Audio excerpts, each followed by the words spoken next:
All right, clap it up. Shalom, Israel. We are the Isupk, started out of 1 West, 125th Street, Harlem, New York, under commanding General Yohana. Tonight is the Wednesday night, or Slakia, the Tuesday night Brotherhood class. My name is Priest and Officer of 50 Mawa Khan. I'll be holding down the class tonight for Priest and Officer of 500 Yaraga Bar. And we're just going to jump right into it because brotherhood is something that people in the world struggle to even identify.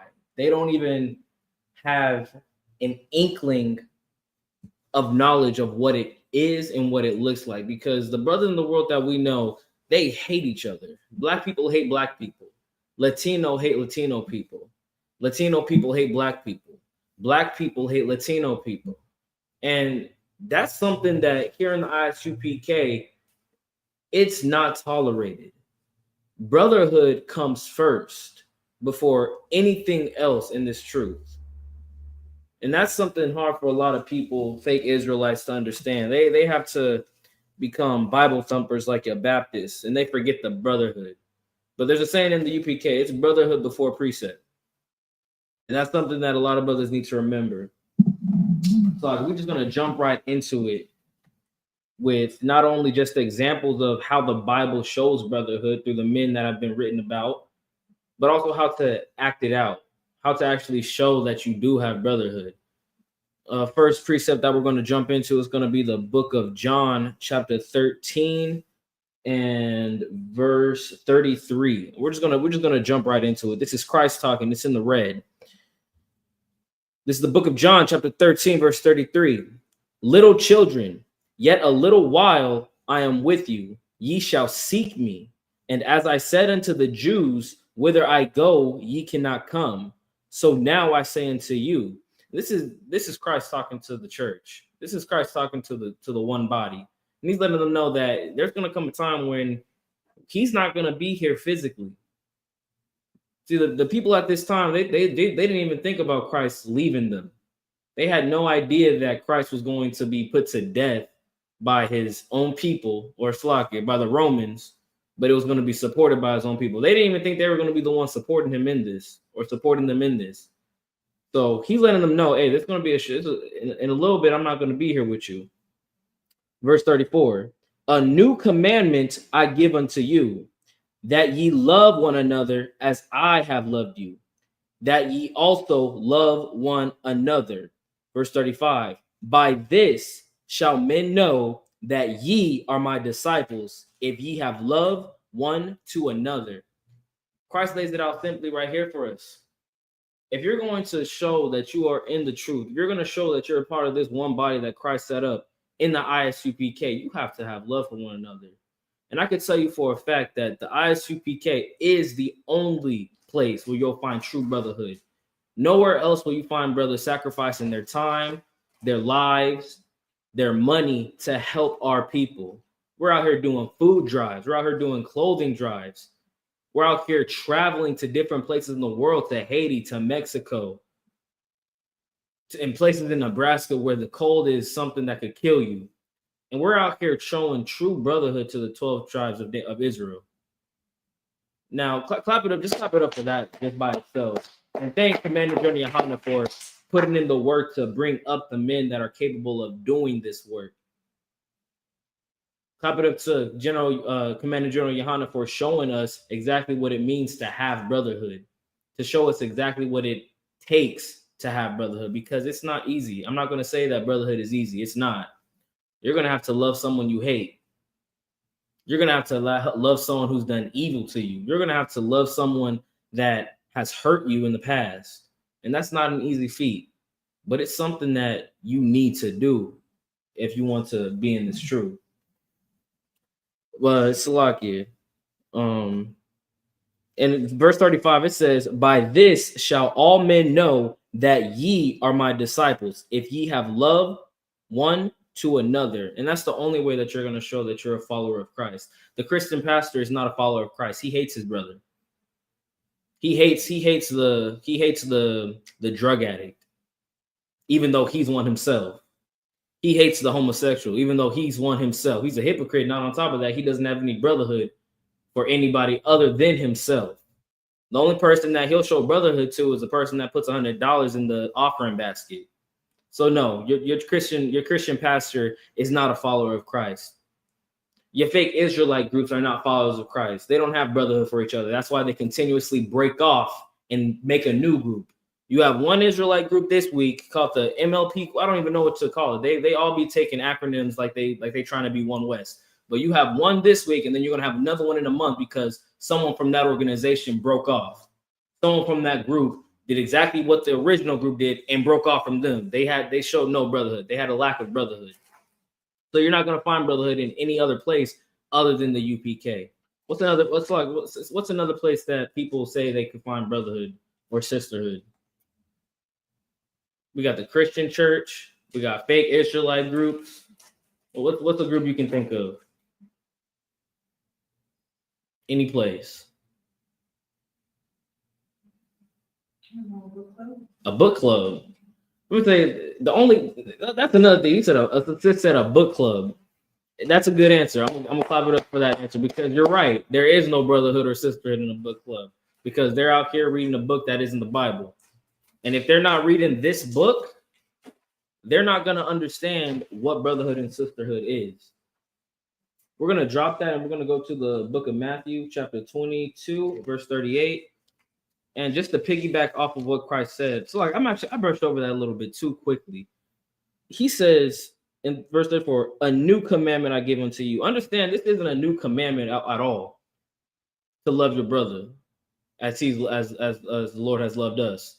That's just he's just putting it in a new way that the Jews had never heard before. They never heard that, oh Sam, I'm supposed to love this brother as I love myself. So the same way I don't want to be put to death, I shouldn't want to have to put him to death.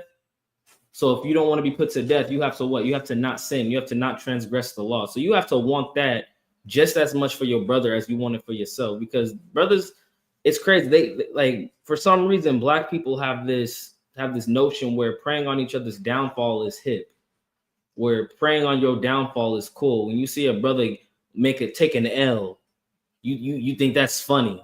You think it's hilarious. You think it's something to talk about. When in reality, that brother taking an L, you should look at that as if you're taking the L. If you had true brotherhood, you wouldn't pray for your brother's downfall. You wouldn't hope that in the future he has a stumbling block placed in front of him, because that's exactly what you're doing when you're not acting accordingly to this truth. But with that, we're going to go to the book of Matthew, chapter 22 and verse 38. Right here when I have it. 22:38. This is the book of Matthew, chapter 22 and verse 38. This is the first and great commandment, and the second is like unto it. Thou shalt love thy neighbor as thyself. Oh, Salakia. Let's start at 37. This is the book of Matthew, chapter 23, verse 37. Yahweh said unto him, thou shalt love the Lord thy God with all thy heart and with all thy soul and with all thy mind. That's Sloggy. Let's continue. Verse 38. This is the first and great commandment. So if you're going to have brotherhood, the first thing you have to do is love the Lord with all your heart, all your soul, and all your mind. The Christian pastor doesn't love God. The fake Israelites don't love God. The Muslims don't love God. The Buddhists don't love God, because if they did love God, they'd be in the Isupk, because that is the only place you're going to find men who actually love and fear the Most High. But here we go into the brotherhood. Verse 39, and the second is like unto it. Thou shalt love thy neighbor as thyself. On these two commandments hang all the law and the prophets. Now, you guys have heard this precept many times before, that you have to love your neighbor as yourself.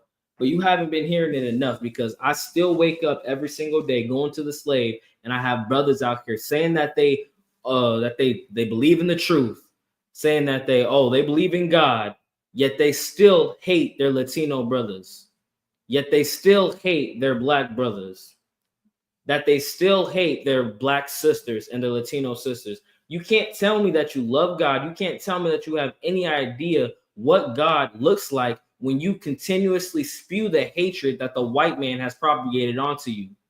The only reason you're saying you hate Latinos is because Donald Trump is in office in its popular fashion. You think it's cool to say go back to your country when this is originally their country. You think it's cool to say they're taking our jobs when you don't even have the job to begin with. A white man has the job. What jobs are they taking from you, black man? What jobs are Latino people actually taking away from black people? Like, I'm being so serious. I can't think of a single one. They're doing all the ones that you don't want to do, bro. They're doing the field work.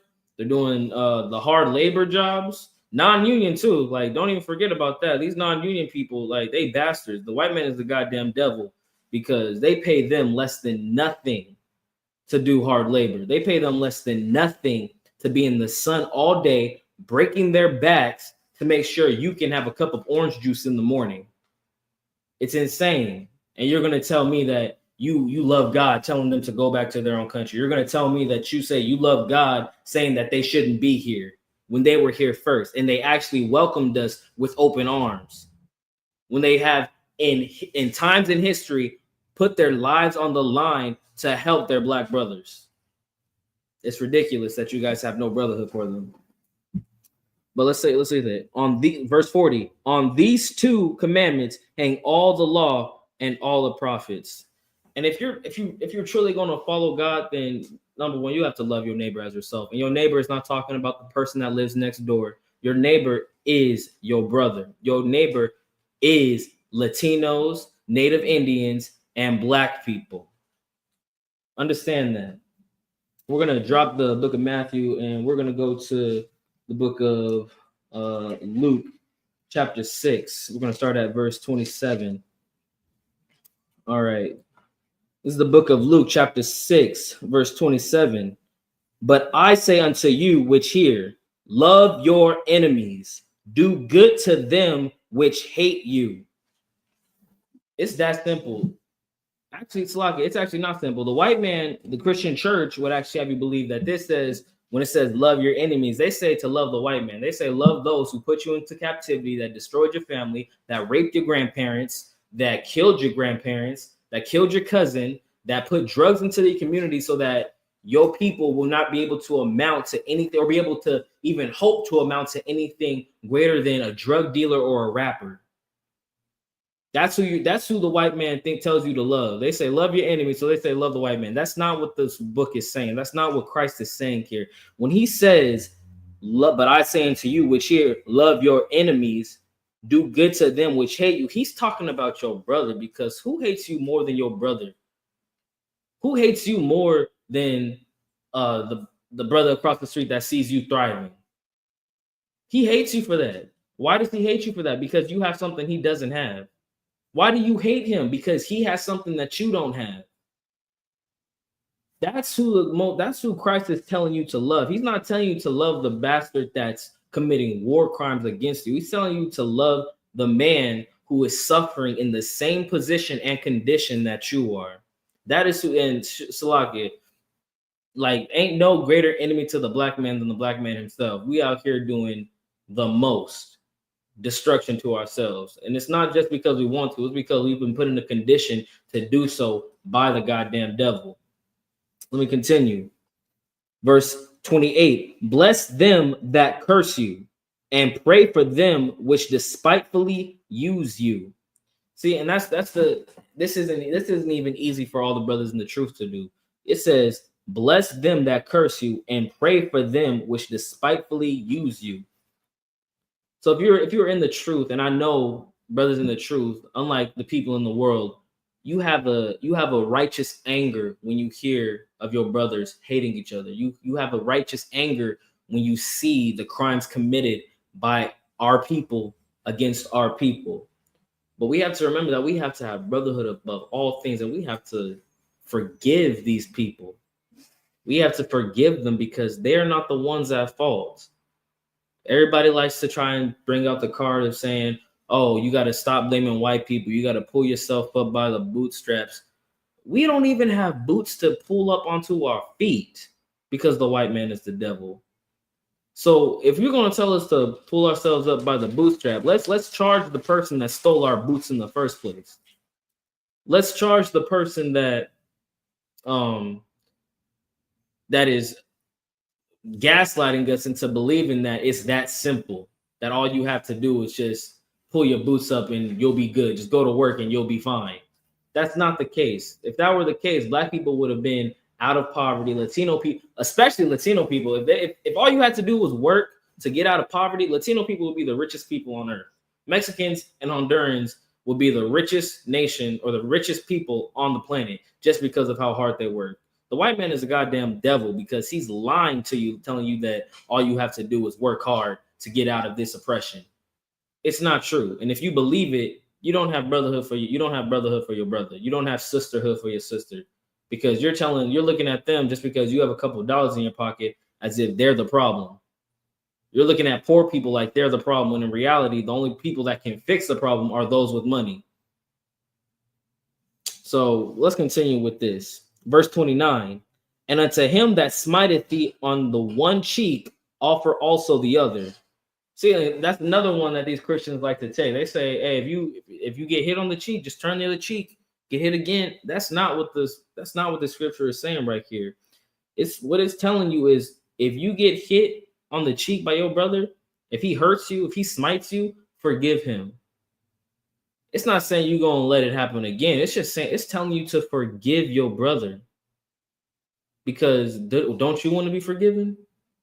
How many times have you done something evil to another brother or sister when you were in the world, if you still are in the world?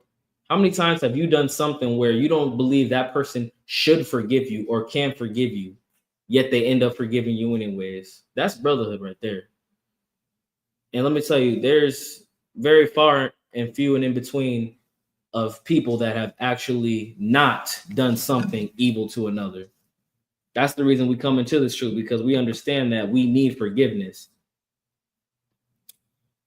Salakia. Let's continue with that. Boom, boom. Salakia. Verse 29.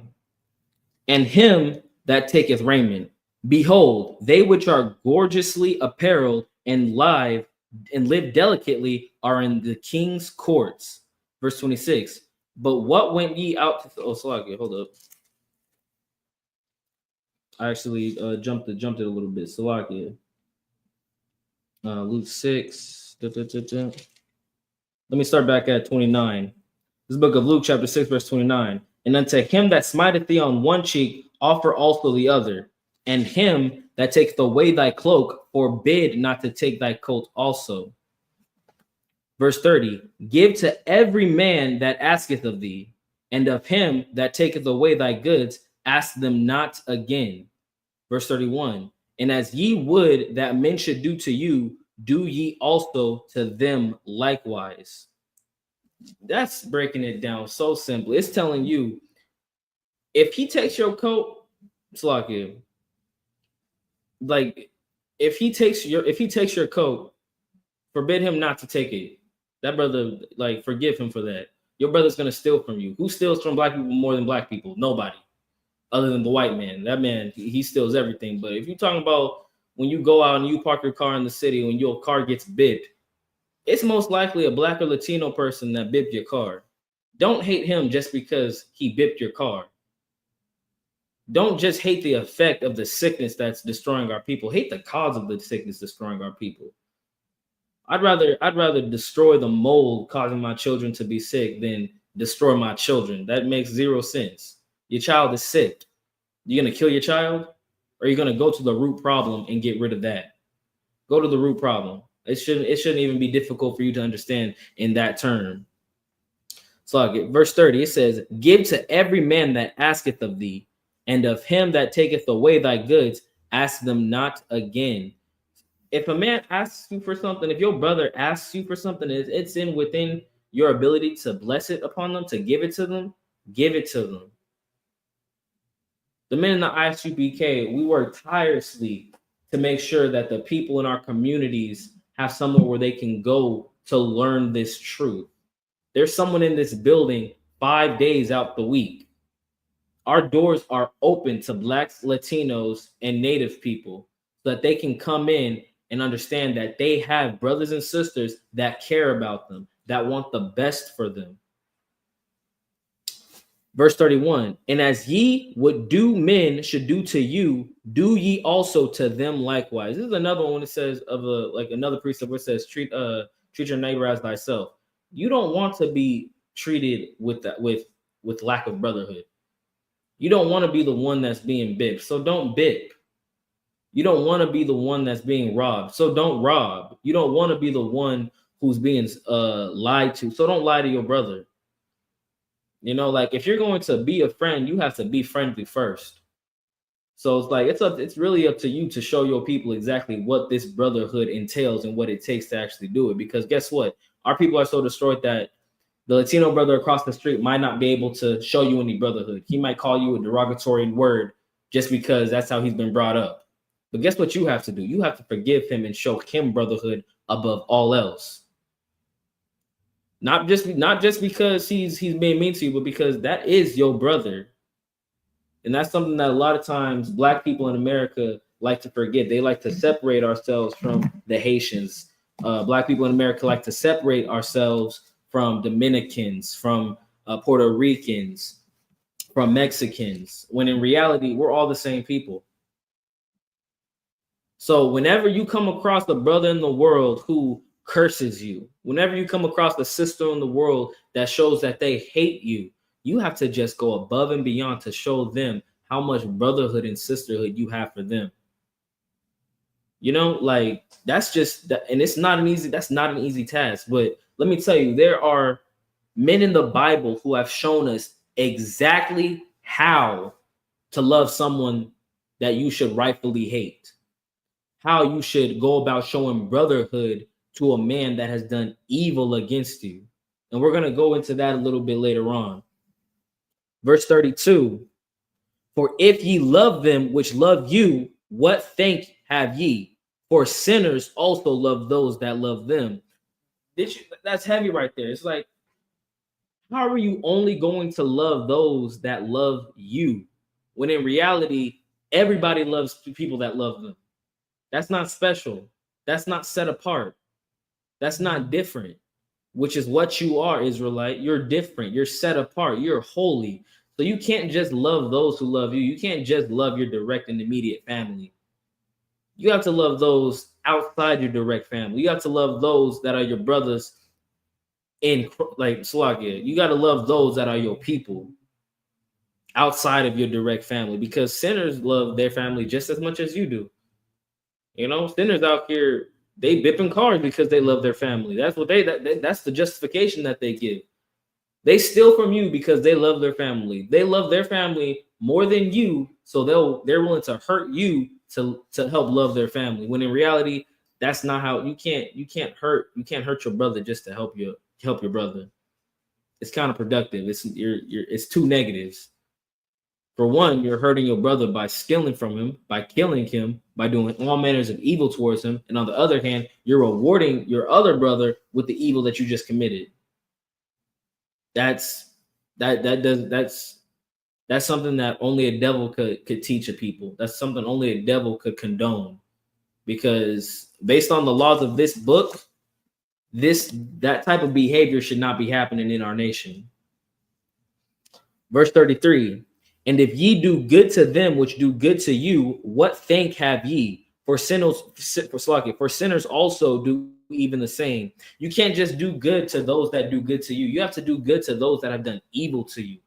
So yes, every time I go out and I hear brothers in the world saying, well, why do they hate us so much? Well, why are we against them so much? Why don't we get along so much? Maybe it's because you haven't taken the steps to actually show them brotherhood.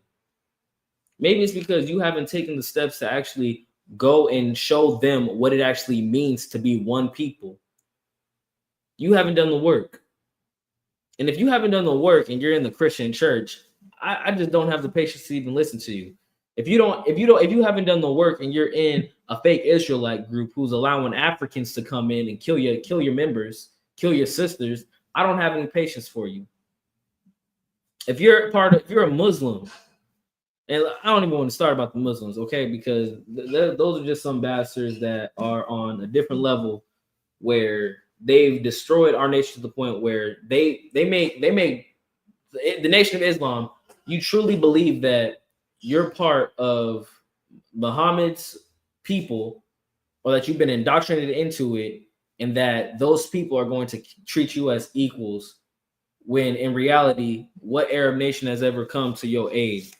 Nation of Islam. I just want to ask you that. What Arab nation has ever actually shown you brotherhood?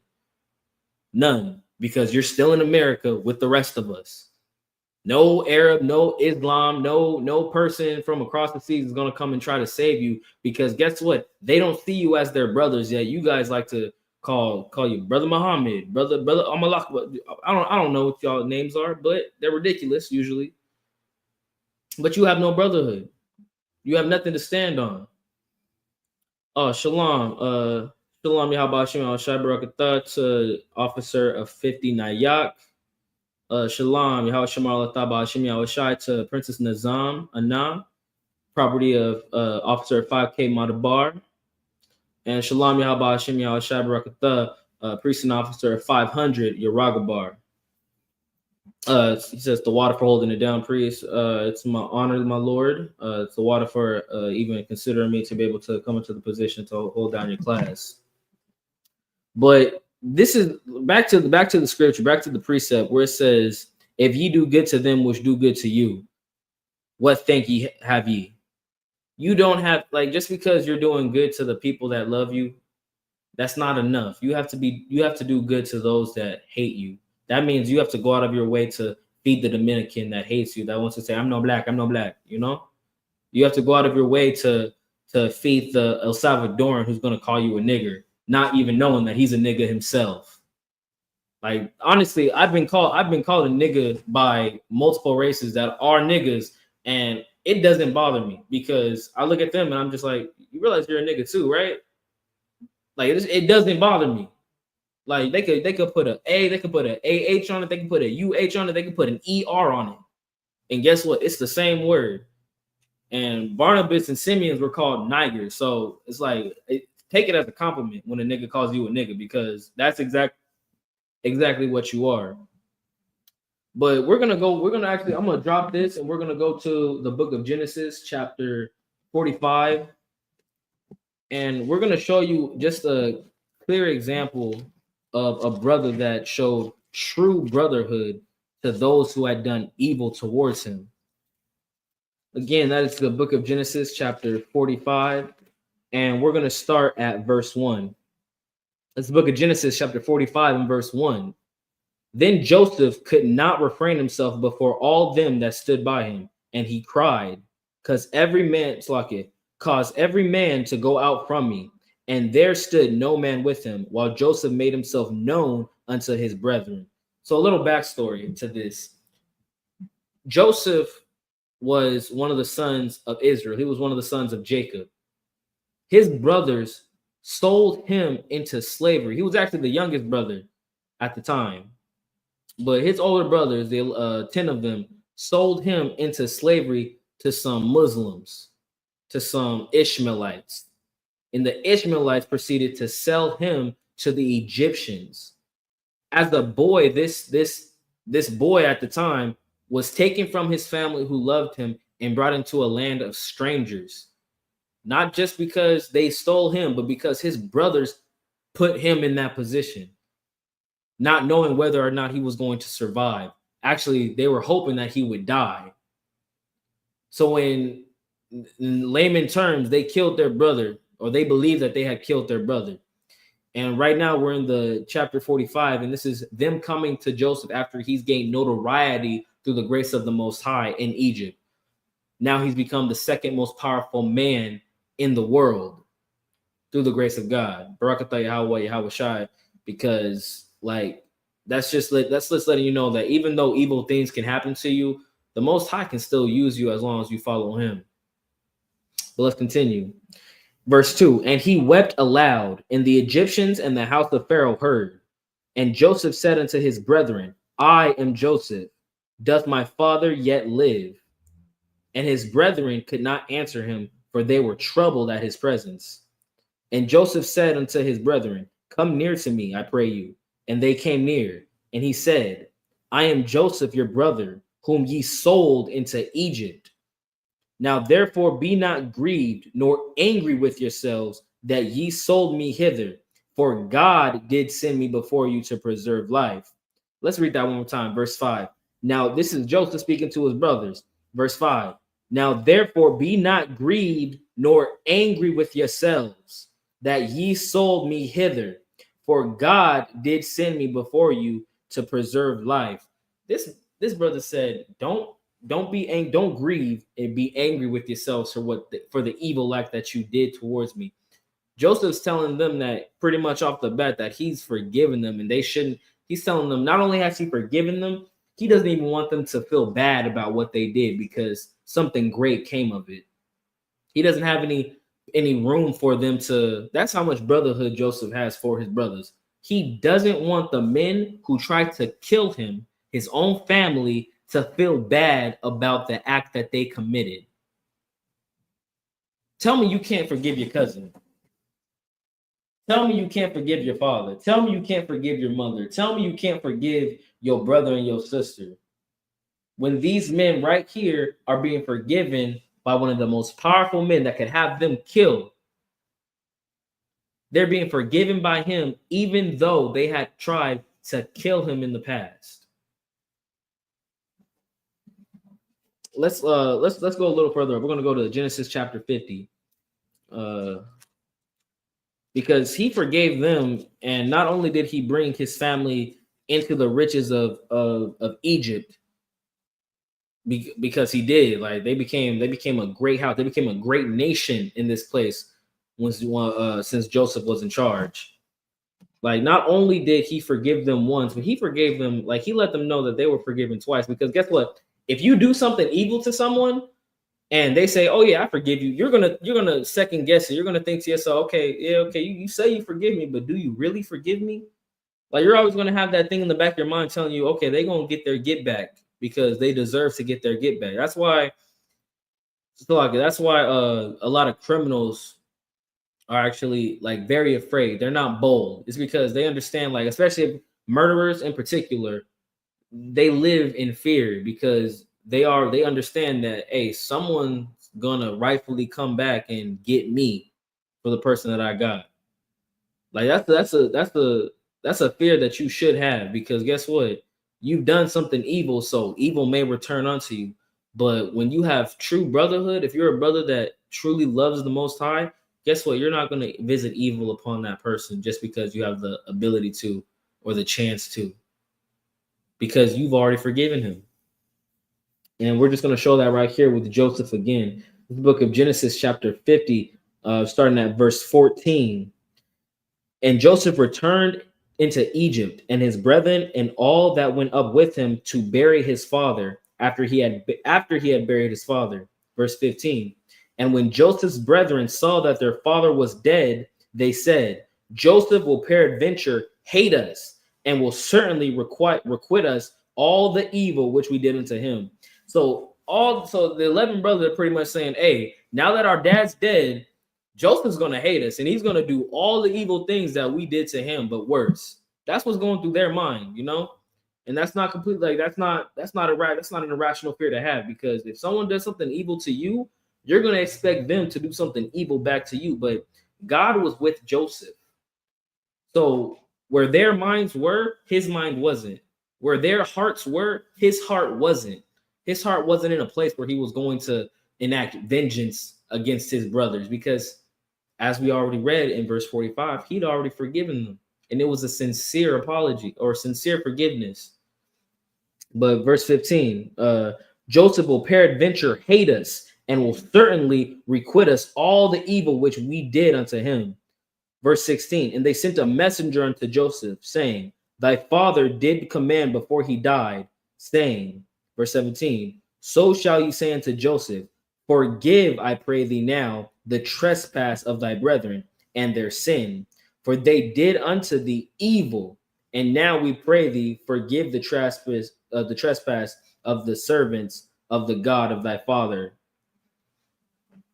So their father not only died, but he pretty much he wrote down a commandment to give unto Joseph once he did die to tell his son to forgive his brothers. Like that's how evil these brothers were to Joseph. They needed their father. They still needed their daddy to protect them. They still needed their daddy to say, hey, don't. Can you tell Joseph not to mess us up? Can you please tell Joseph that hey, he needs to forgive us? Let's continue this. And Joseph wept when they spake unto him. And his brethren also went and fell down before his face and said, Behold, we be thy servants. And Joseph said unto them, Fear not, for am I in the place of God? That's a heavy statement. He said, Fear not, for am I in the place of God? He's telling his brother, he's just like, he doesn't have the position to enact vengeance. Vengeance is the Lord's. I'm gonna have to get the precept on that. But he's letting them know right now that they don't have anything to fear from him because he's already forgiven them. God's already done something great through the evil that they had done to him. Like that, like imagine you come, like your brother comes to you. Let's say you truly forgive your brother and they come to you and they beg for forgiveness. That makes you cry. That makes you weep because you just hoped that they could have the understanding that you had when you forgave them, yet they don't. You just hope that they would understand how sincere you were when you forgave them, but they always felt a little bit uneasy. Joseph, it says, Joseph wept when they spake unto him. Verse 19, and Joseph said unto them, Fear not, for am I in the place of God? Verse 20, but as for you, ye thought evil against me, but God meant it unto good, to bring to pass as it is this day, to save much people alive. See, they had evil in their heart. They had an evil they had evil plans. They Slaga, what's the word from the they had evil conspiracies. They conspired against Joseph. And yet the Lord brought something great out of it, and it saved many people alive. It saved much people alive. It saved their entire nation. It saved their entire family. So don't you think that our Lord, Yahweh Shai Mashiach, who sacrificed his life for you, don't you think that's worthy forgiving your Latino brother for so-called hating you? Don't you think that's worth forgiving your black brother for so-called hating you? He hasn't tried to kill you. Even if he has tried to kill you, are you still alive? So that means you have a chance to forgive, just as you have been forgiven. Let's take something from Joseph's, let's take notes from Joseph. Let's see what true brotherhood is. Let's see how far your brotherhood will go. Will you go out of your way to save those who have actively tried to kill you, to take your life? Whether it be your livelihood or your well-being through your job, through your mental, let's just say stress, those who have caused you so much stress, you think you might not be able to live. How about you forgive them? How about you show them true forgiveness to the point where they can actually come to you and be amazed at the forgiveness that you've shown them? You know, there's many more examples of true brotherhood in this book that we have called the Bible. Like we're gonna drop that in Genesis. Sloggy, let's just read it a little bit more down. Let's just read a little bit more down. Verse 21. This book of Genesis, chapter 50, verse 21. Now therefore fear ye not, I will nourish you and your little ones. And he comforted them and spake kindly unto them. That's okay. See, every precept, when you read it a second time, a third time, a fourth time, a fifth time, you come back with a little bit more understanding or a better understanding with what it's saying. This is saying that it's like they don't have anything to fear. They don't have to fear for their lives because he's going to nourish them. He's going to make sure that they thrive in this place after they had committed evils against him. He's going to make sure that their little ones thrive in this place. He comforted them and spake kindly unto them. Can't you speak kindly to your family members? Why is it that every time you talk to your family members or your brothers in the truth, outside the truth, in the world, why you gotta use such foul language with them every single time you talk to them? Why you gotta call them uh um why you gotta call them out of their name every single time you talk to them? Why are you calling your sister a bitch? Why don't you try speaking kindly to your sister? Why don't you try calling her the name that was given to her? Why don't you try calling her the name that was given to her by the men in the school instead of bitch? Why don't you try calling your brother something other than a deadbeat? Why don't you just stop calling that man that you decided to lay down with a deadbeat? Why don't you just call him the father of your child? Why don't you call him by his name that was given to him? In fact, if you in the school, that brother has a whole brand new name. Then that's another thing that makes this class so heavy with the brotherhood, because you're not going to receive brotherhood from people in the world. That's just a fact. They don't have it. It's up to you who are in the truth to show that brotherhood above and beyond. Because the people in the world, they're evil. They don't give a damn about this book. They don't give a damn about it. They may say that they do, but in reality, they don't. I was talking to my ribs.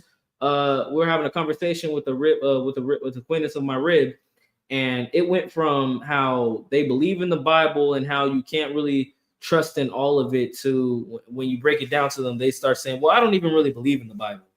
I just believe in God. I'm just spiritual." It's just like, okay, yeah, that's people in the world. People in the world, they don't have the same understanding that you have. They don't have the same understanding that you have to love your brother and your sister, that you have to forgive them.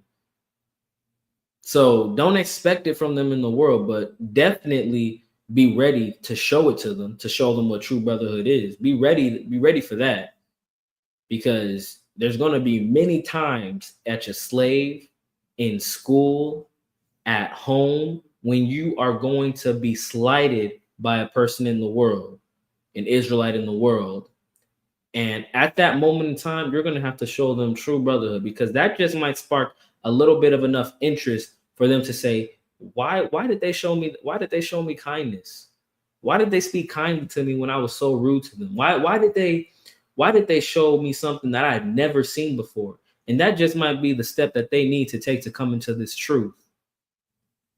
So be ready to fight for this truth. And by fighting for that truth, I mean be ready to show brotherhood and sisterhood to the Israelites in the world, because that's where it really counts. We're gonna go to the book of actually let's go to before we go through another example, I just want to give a nice precept in the book of Proverbs, chapter 18.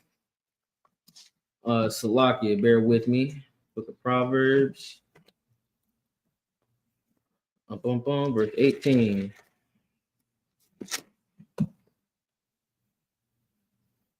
Okay. 24. Okay, yeah. So we're gonna go to the book of Proverbs, chapter 18, and verse 24. The book of Proverbs, chapter 18, verse 24. A man that hath friends must show himself friendly, and there is a friend that sticketh closer than a brother. Now, that's just an example of what it takes to be a friend.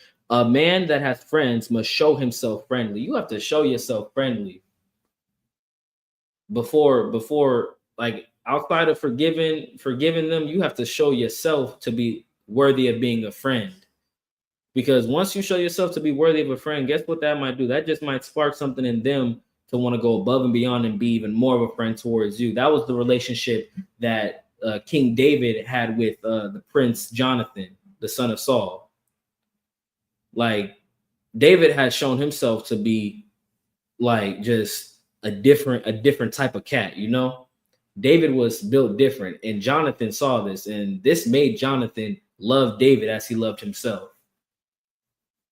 Like, they had a friendship, they had a bond so strong that they made an oath under the Lord.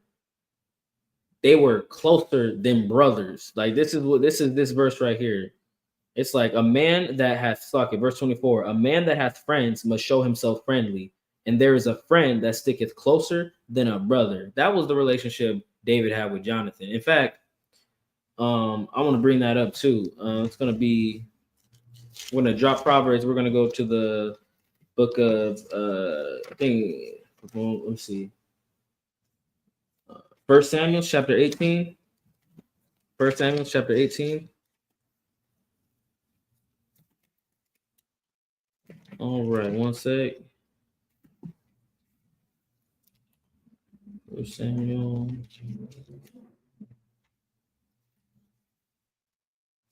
First Samuel 18.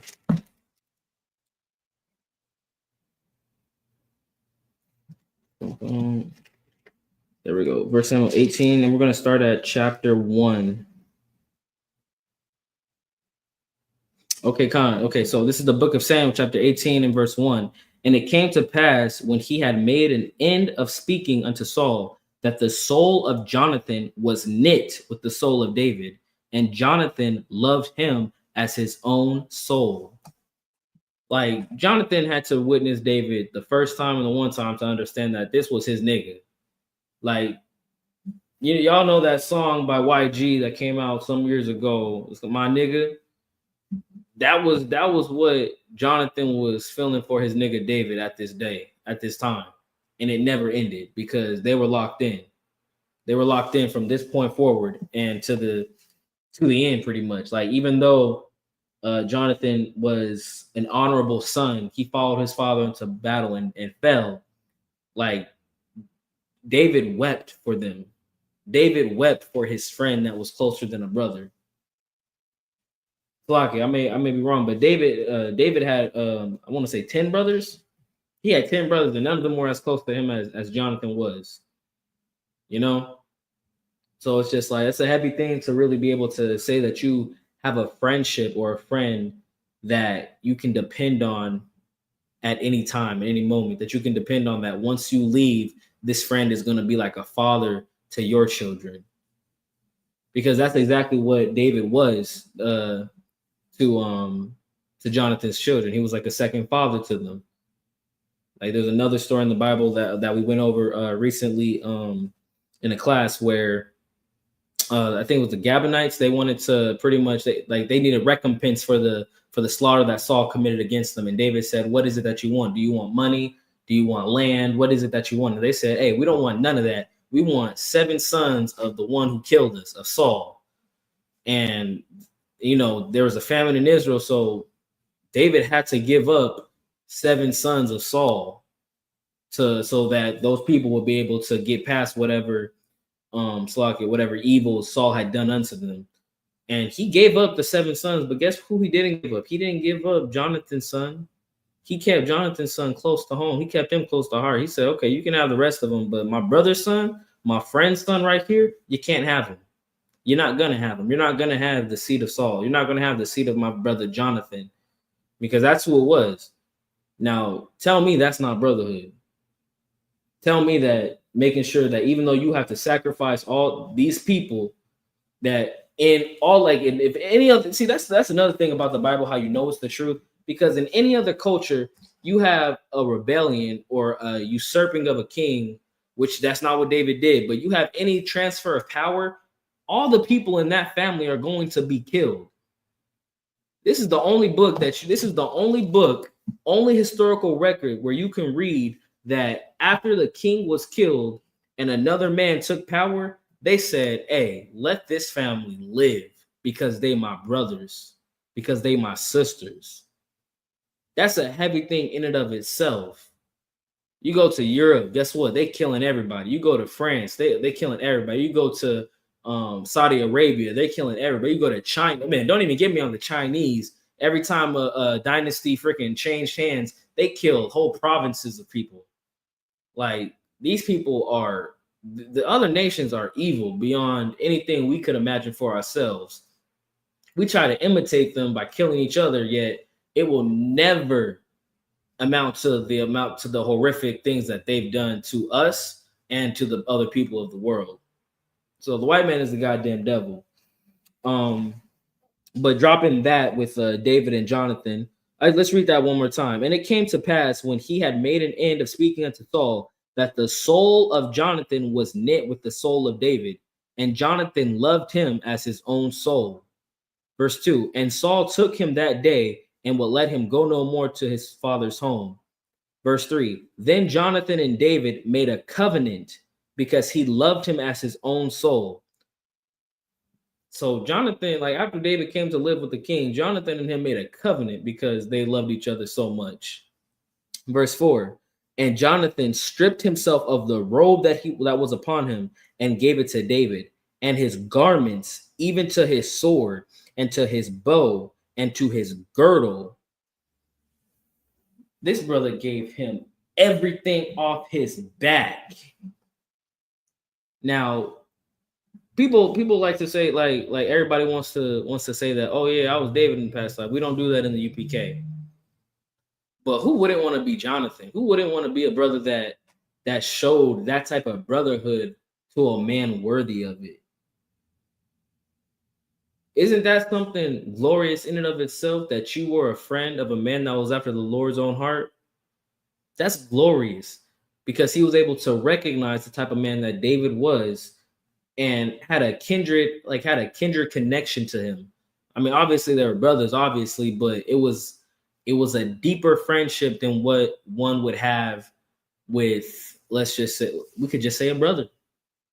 It was a deeper connection than one would have with a blood brother. And that's just a glorious thing in and of itself. Okay, we're gonna drop that. Shoot.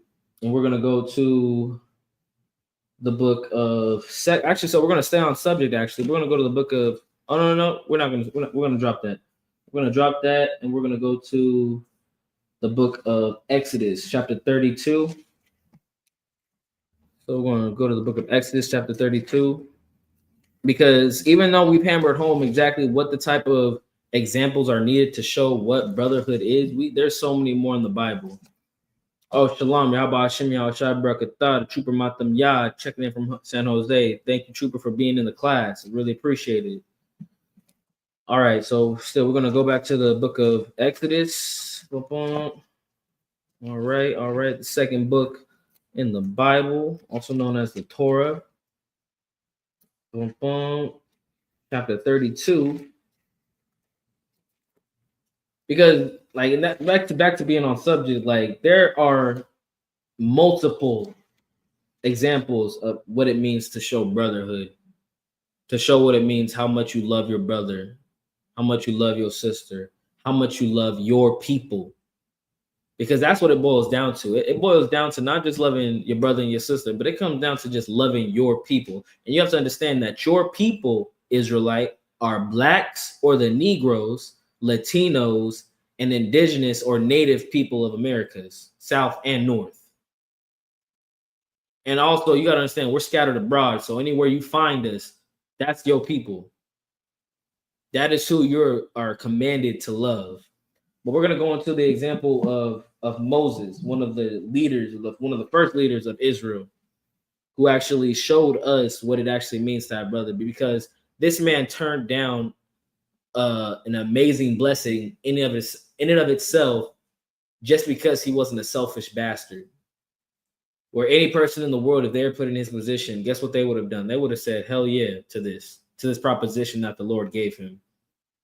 But Moses, being such the great and brotherly man that he was, had so much brotherhood in his heart that he actually changed the Lord's mind. He changed the Most High's mind, which also lets you know that you can change the Most High's mind. You don't have to be an evil bastard that deserves death every day. You could change, and the Lord may say, you know what, this brother right here, you know what, this sister right here might deserve to live a little bit longer because they've changed.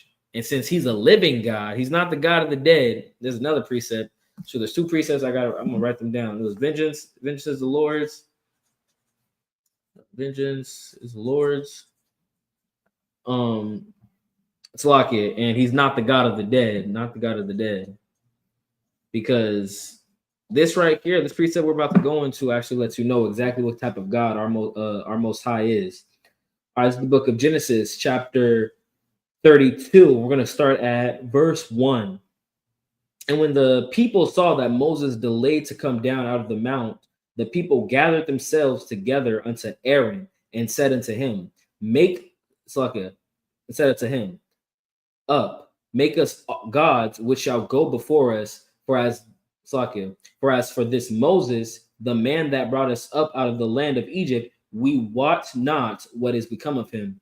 So these people, so this is Moses going to Mount Sinai to commune with the Most High. And the people, he was there for such a time that the people came to Aaron. They're just like, hey, we don't know what happened to Moses. He might be dead. We haven't seen him. Where is he? So instead of we following this cat who's not even here, who actually brought us out of captivity, we're going to need you so that we don't kill you, because they would have killed Aaron if he didn't do what they said, even though Aaron shouldn't have never bowed down to their demands. He still did, but they would have killed him, best believe, if he didn't. But yeah, make us some gods, some idols that we can worship, so that we can feel more at home, because we miss Egypt. That's pretty much what these Israelites are doing.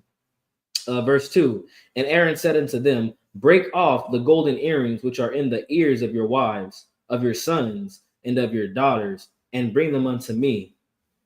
Aaron said, all right, well, if y'all want me to do this, I'm gonna need all the gold y'all got. Give me the earrings that y'all got that your wives have. Take them out your nose, take them out your ear. Give me the earrings that your son has. Take them out of his ear, rip it out of his ear. I don't think they were ripping it out of his ear, but you know what I mean. They took it from them. They took all the gold that they had to spare and gave it unto Aaron. This is also another good precept to show you that earrings are not unlawful. Like, that's something you hear in the Christian church, that you can't get your ears pierced. It's optional. You're not sinning if you get your ears pierced. Now, it's not something that everybody needs to do. It's the same thing as getting a second wife. It's not unlawful to have a second wife. It's not unlawful to have a third wife. You don't have to do it, but you can. It's the same thing with earrings. You don't have to get your ears pierced, but you can. It's not unlawful. But back on subject. Verse 3, and all the people break off the golden earrings which were in their ears, and brought them unto Aaron. And he received them at their hand, and fashioned it with the graving tool after he had made it into a molten calf. And they said, these be thy gods, O Israel, which brought thee up out of the land of Egypt. That's crazy. Okay, so pretty much these people, after Aaron came up and casted a golden calf for them to worship, these people attributed their freedom from Egypt, from Mizraim, which in the Hebrew means bondage. They attributed that gift to gods, to idols. They took all the glory from the Most High, who brought them out of Egypt, and they gave that glory to some heathen gods. Like, I don't even think I'm conveying that with enough passion to let you understand just how evil that is. Because we say Most High, like in the UPK, we say Most High in Christ, because we don't do anything. Everything good that comes, it comes from the Most High. Christ even says there's only one that is good, and that's the Father in heaven. I'm paraphrasing. But we say Most High in Christ, and we attribute all good things to Christ, to the Most High in Christ. These people here right now where they are so lost and destroyed that they are out here giving glory to heathen gods. That's you giving glory to that white bastard that is hanging in every church. That's like you deliberately going out of your way to pray, to bow down and pray to that thing. That's you deliberately going to bow down and pray to a rock when you already know that the Most High is real and that he's actually delivered you from the evils that have been perpetrated upon you.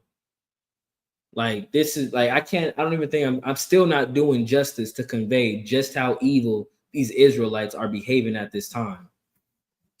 But we're going to continue. Verse 5. And when Aaron saw it, he built an altar before it, and Aaron made proclamation and said, tomorrow is a feast to the Lord. And they rose up early on the morrow and offered burnt offerings and brought peace offerings. And the people sat down to eat and to drink and rose up to play. Not only did these guys or did these Israelites give glory to false idols, to false gods, they had a feast day dedicated to them.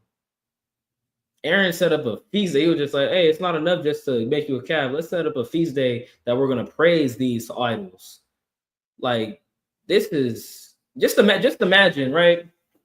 You've seen the acts of God. You're not even just in the truth. You've seen the acts of God in front of your face on multiple occasions. And as soon as, let's just say, General Muhammad goes somewhere, you like, it's been a couple weeks, where's General Muhammad? You go back and you start worshiping white Jesus. Like, God, like, damn, like, everybody deserves to die. Rightfully so. Every single person would deserve to die for that evil act. And I'll be honest, like, for Wada Yahweh Shai, because thank you to the Most High and to Christ, because without them, without their mercy, without their grace, without their forgiveness, every single one of us deserves to die. So I can't even look at these people here as if there's something different from who I was in the world. You can't look at these people here who are doing this evil act as different from you when you were in the world, because you were just as evil, if not more evil. Like, let that sizzle in your spirit. I like that saying, let it sizzle in your spirit. You were just as evil, probably, let's say more evil than these Israelites right here. Yet the Most High has seen it upon himself to show you mercy. All right, but let's continue with the scripture. Verse 7. And the Lord said unto Moses, Go, get thee down, for thy people which thou broughtest out of the land of Egypt have corrupted themselves. Verse 8. They have turned aside quickly out of the way which I commanded them. They have made them a molten calf, and have worshipped it, and have sacrificed thereunto, and said, These be thy gods, O Israel, which have brought thee up out of the land of Egypt.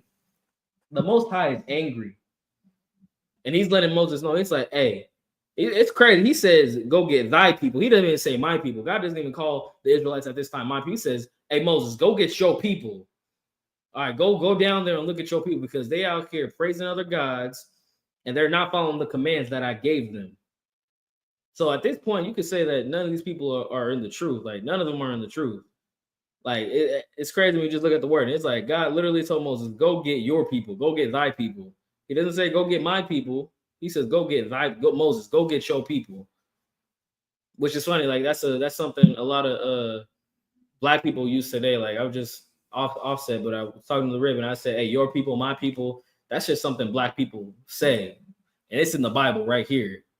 We don't say go get your family. We say go get your people, go get my people. It's like that's another reason that niggas wrote the Bible. That's another reason Spicks wrote the Bible. That's another reason that savages wrote the Bible, because our vocabulary, even though it's in a different language in an older time, we still use that same type of language. But anyways, God is telling Moses to go get thee down, because thy people are doing evils against me. Slakia, and it says, verse 9, and the Lord said unto Moses, I have seen this people, and behold, it is a stiff-necked people. Like, God is saying we're stiff-necked, right? Because we don't know. We always want to go our own way. Verse 10, now therefore let me alone, that my wrath may wax hot against them, and that I may consume them, and I will make of thee a great nation. That's heavy, what the Most High is saying to Moses right now. He's saying, pretty much, let me destroy these evil people right here, and I'll make a nation out of you. He's saying, I will make of thee a great nation. He's saying, Moses, your people, they're evil. I don't fuck with. It's like I don't mess with them. Salakia. I don't like them. I'm gonna kill them. I'm gonna kill every single one of them. And you know what? Since I love you so much, I'm gonna make you a great nation. I'm gonna make a new covenant with you. This is what the Lord is offering Moses right now. He's telling them, hey, instead of it being Israel and your people who you hate, even though you hate Judites, even though you hate Ephraimites, even though you hate Naphtali, even though you hate Levites, even though you hate them, I'm gonna get rid of them and make you the nation. How about that, Moses? But let's see how much brotherhood Moses has for his people. Verse 11, and Moses besought the Lord his God and said, Lord, why doth thy wrath wax hot against thy people, which thou hast brought forth out of the land of Egypt with great power and with a mighty hand? So he's asking the Lord, he's saying, Lord, don't be mad at my people. He's pleading with the Lord right here. He's letting the Lord know. It's just like, hey, these are your people that you brought out with great power and with a mighty hand. Let's continue. Verse 12. Wherefore should the Egyptians speak and say, for mischief did he bring them out, to slay them in the mountains, and to consume them from the face of the earth? And he's saying, hey, the other nations, the Egyptians, if you kill my brothers right here, the Egyptians are going to say that you just brought us out of here, brought us out of Egypt just to kill us. They're going to look at you like you ain't nothing. Even though that wouldn't be the case, because even if the Lord did do it, hey, shoot, I can't even say I would be here. There'd be the Moselites. I don't even know what you would call them, but shit. I mean, it's like Judah wouldn't be here. Levi wouldn't be here. Shoot, the other Benjamites wouldn't be there. The Naphtali wouldn't be there. Issachar wouldn't be there. Like none of the other tribes would have been there. It would have just been Moselites. But Moses is out here pleading for us because he has brotherhood for his people. Verse 11. Remember Abraham, Isaac, and Israel, thy servants, to whom thou swearest by thine own self, and saidest unto them, I will multiply your seed as the stars of heaven, and all this land I have spoken of will I give unto your seed, and they shall inherit it forever. Verse 14, and the Lord repented of the evil which he thought to do unto his people.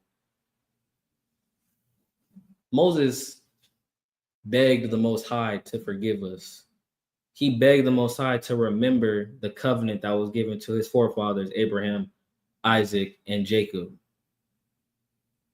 So why can't you also forgive your brother? Because they were also given the same covenant that you were.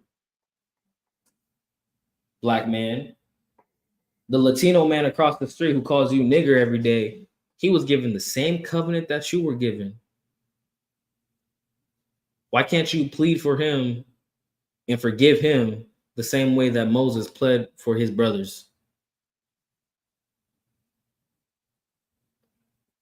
With that, we have the ISUPK, started out of 1 West 125th Street, Harlem, New York, under commanding Jonah Yohana. This has been the Tuesday night Brotherhood class. With that, I'll salute the brothers. Yahweh Ba'ashim Yahushai Barakathum to all the brothers, and Yahweh Shemar Alatah Ba'ashim Yahushai to all the sisters. With that, dismissed.